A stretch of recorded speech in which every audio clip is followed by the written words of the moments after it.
Hello and welcome to today's episode of 100 Days of Magic. I still have my sign sitting here, 100 Days of Magic. We are on episode 11 and we are talking about, episode 10. I'm getting myself. We are talking about how to raise energy. Raise energy for your magical acts. So, my name is Donna Woodwell. I am the proprietor of this Crossroads space, the Crossroads of Magic and Mastery.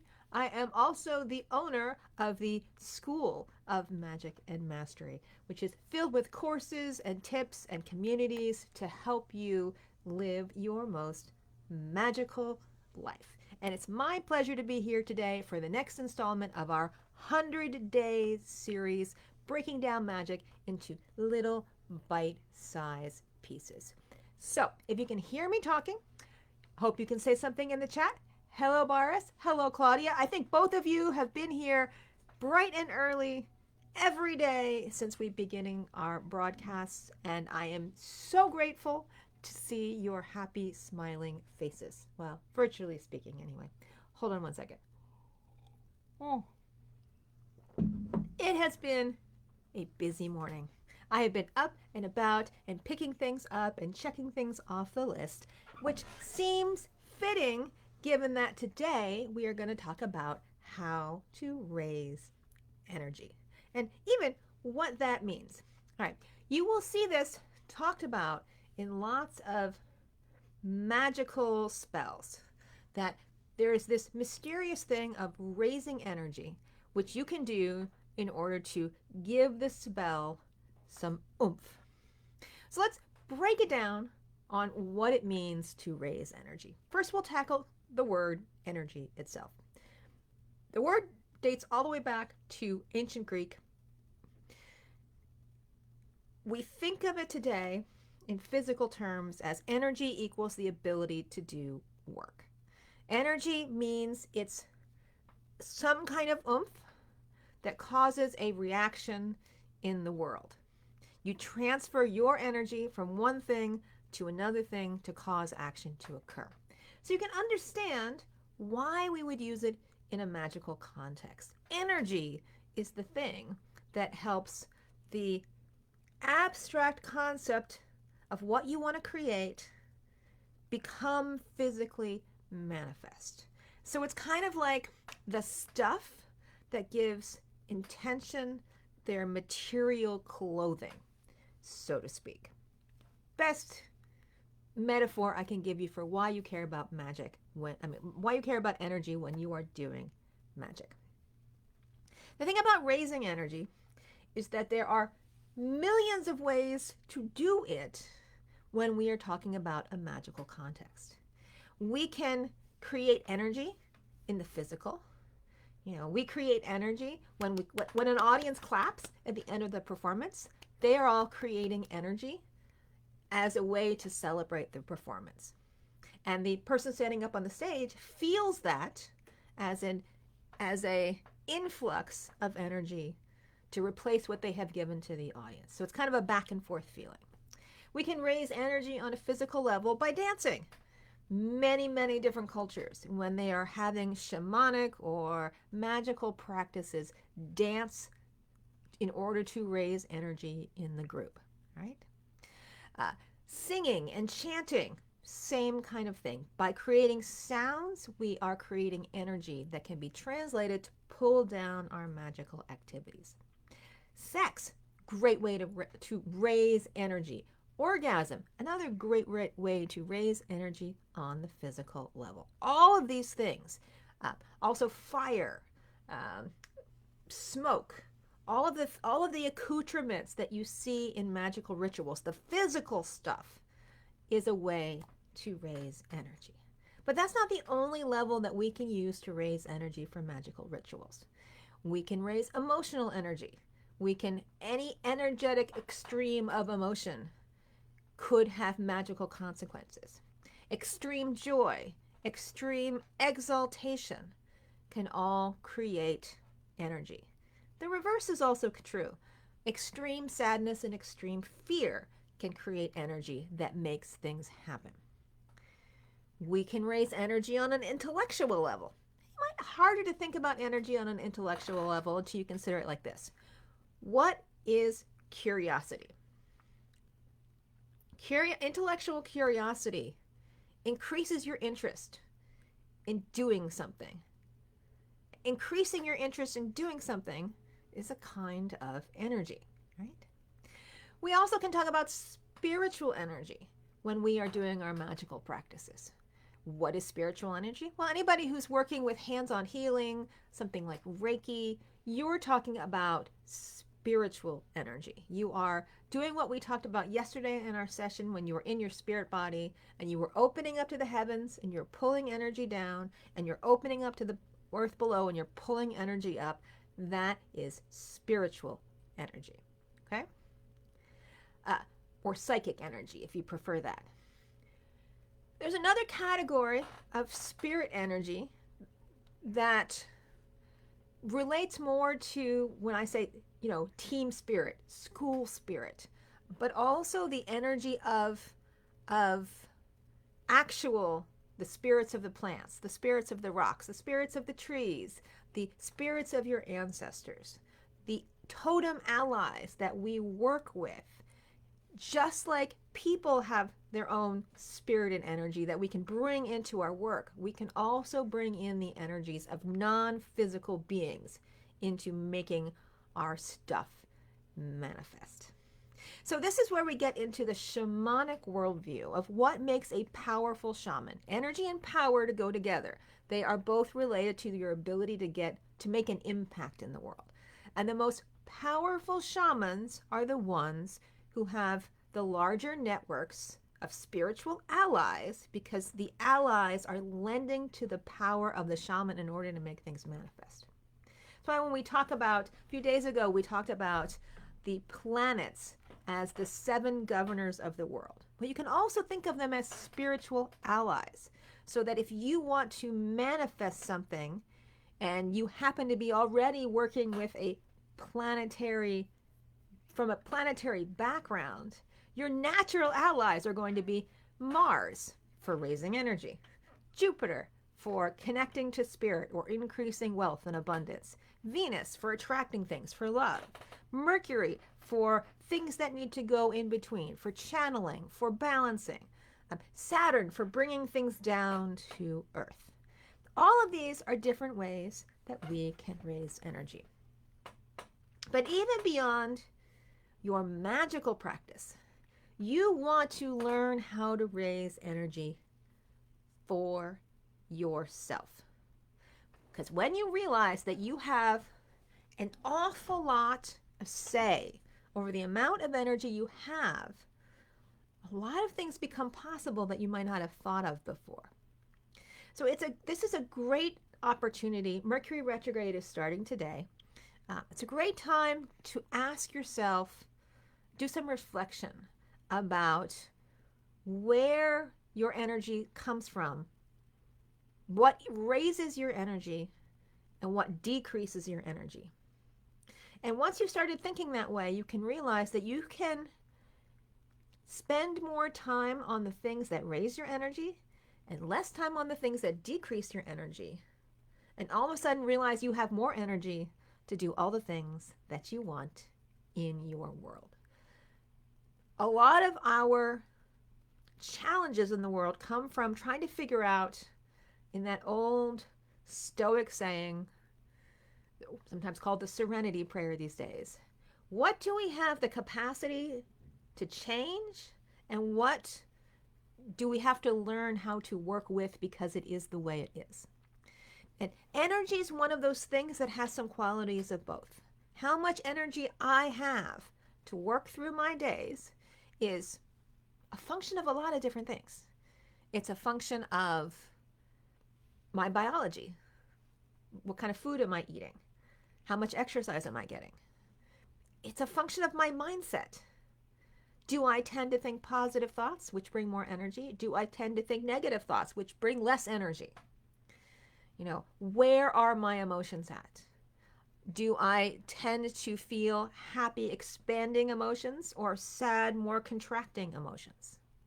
Where am I using my spiritual energy? Am I plugged into spirit so that I may bring some of that energy into the world? So it's a really powerful question that has not just to do with how we work with magic, but how we work with ourselves on a day-to-day basis, sliding into the mastery side of the equation.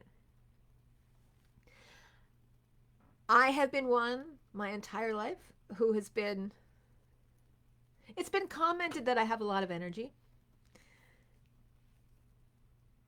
And it's hard to disagree with that. But I also recognize I spend an awful lot of time reining my energy in and modulating it because otherwise it feels deafening to the people around me.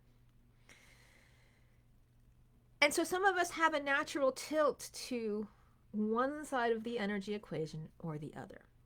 But what someone who's learning how to master themselves is learning is how much energy to put into every situation, fit the situation for what is needed, and use what we have to help create the life that we want. But much of this process comes down to self-observation. If you're not watching what you are doing, you're not learning how this equation works for you. Hence why keeping daily journals, some record of what's going on, especially when we're getting started with doing magic, can be extremely useful to our progress in magic and in mastery. All right? So I challenge you all over this weekend, maybe over the next 3 weeks as we're working through this Mercury retrograde, to start tapping into how you use energy. When do you feel like your energy is highest? And when do you think it's at its lowest? How do you correlate this with what you are doing, what you are thinking? And if you want to take a step beyond that, start to practice with increasing and decreasing the level of energy that you feel at a given time. The practice of increasing and decreasing energy is 100% related to the spirit body exercises we were talking about yesterday. You can bring your energy in and contain it and feel low, or you can bring your energy up, brighten up, out into the world, so you have lots of stuff to get things done. Or you can bring it back and relax again. That is a skill that you can learn how to do. Whether you use it for professional energy work or spells, or you just use it for yourself, it doesn't really matter. But it is part of learning what it means to inhabit these vehicles that we are in. And as I said, some people are luckier than the others because we have biological dispositions one way or the other. But how you manage this now makes so much difference as we get older, because those people who have been working on cultivating energy, raising their energy, increasing their positive expression in the world, recognizing they have some agency in the process, age much more gracefully than those who, I can't do this, I don't have the energy to do that, don't move, don't eat properly, will age less gracefully. So if you want to talk about magic having real practical applications, this is part of the process. So this is why we wake up. This is why we try to live with as much consciousness as possible, because it gives us the opportunity to learn what we ourselves are contributing to our circumstances and how we make the best of the things that we cannot control. Okay? So, in summary, energy can be raised on multiple levels from the physical to the spiritual. Your consciousness has a lot to say about the kind of energy that you're raising. As my shamanic teacher used to say, energy follows thought. You can raise energy and apply it to your magic, but also to your life. Maybe you need to raise energy to clean out the garage. It's not just about doing spells, it's also about living, because at some level, life is magic. And how this process works, is going to be a little bit different for every person, so you are going to have to figure it out for yourself, which is why we keep records, we keep journals, we keep track of what we're doing, because it helps us engage more consciously in the process. Okay? So there's your 15-minute lesson on raising energy for the day. Find out the things that raise the most energy for you, even if it just starts with turning on your favorite song and dancing around the house. You can always bring more oomph to any situation. Maybe not infinite oomph, but sometimes just a little more is all you need. Okay? So thank you for tuning in today. Give you a second. If anybody has any questions, here we have live Boris and Claudia and Pat and Christine, who've all said hi. Hello, everyone. I'm glad you're here. Do you have any things to share about your favorite ways of raising energy?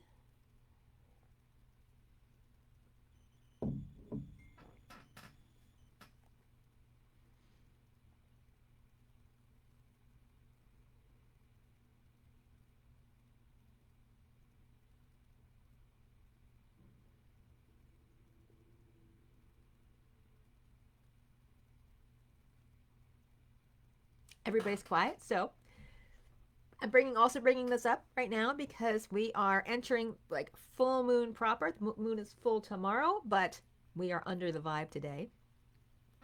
Full moon are energy-packed times. So if you want to learn how to tap into yet another form of energy, the energy of the full moon, highly recommend you join us, my Society of Hour Keepers. We do magical ceremonies for the new and the full moon. We do them for the changing of the solar seasons.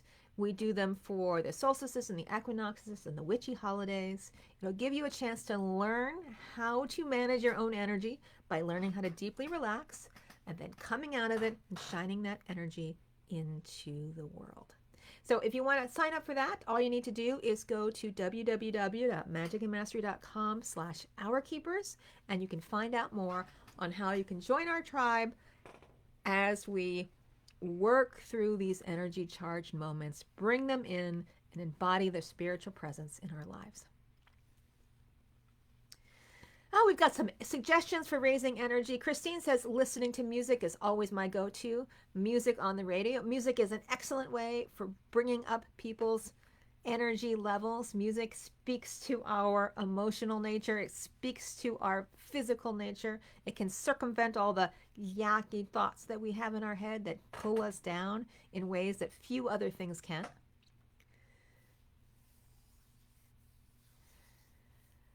Christine says, "Oh, I signed up for this Pisces full moon this evening, but something else has come up. Is there a replay?" Yes, there's always a replay. Anyone who is a member of the Hour Keepers gets to keep the replay for a month, and anyone who happens to be in the coven has long-term access to all of the files for the ceremonies.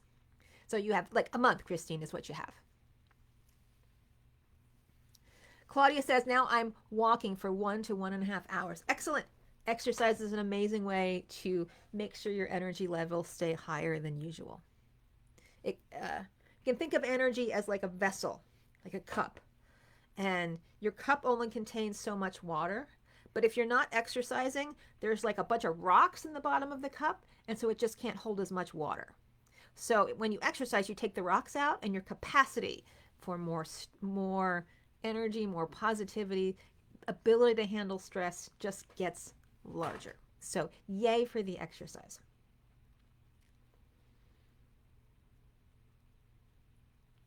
Okay? Well, I'm glad you're here. I'm going to go continue to clean up my own space. Woohoo! It's been my pleasure talking to you again. I'm so glad you're tuning into these. I will be posting something probably next week on submission ideas for things you'd like me to talk about. I'm not going to run it out anytime soon, but I also like to make sure I can speak to what you're concerned about, what interests you, because, we're all in this together. And I'm here for you as much as we're all here to support the whole. So until tomorrow I'm definitely coming back to talk about the difference between high magic and low magic and how that fits into all of these equations that we've been talking about. All right? Take care, everyone. I look forward to seeing you tomorrow.